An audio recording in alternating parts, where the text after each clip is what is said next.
এক মুরগি বিক্রেতা একদিন হাটে একটা মুরগি নিয়ে গেছে বিক্রি করতে। হঠাৎ একজন খরিদ্দার এলো।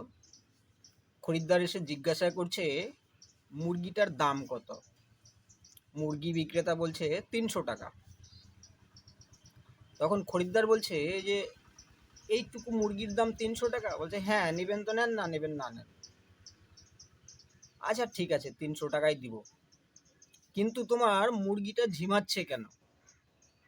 তখন মুরগি বিক্রেতা বলছে, আর বলেন না, কালকে মুরগি নিয়ে যাত্রা শুনতে গেছিলাম, তো আমিও সারা রাত জেগে যাত্রা শুনেছি, আর মুরগিটাও সারা রাত জেগে যাত্রা শুনেছে।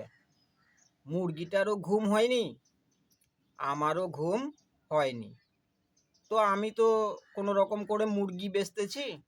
আর কি করবে মুরগিটা, ও ও ঝিমাচ্ছে।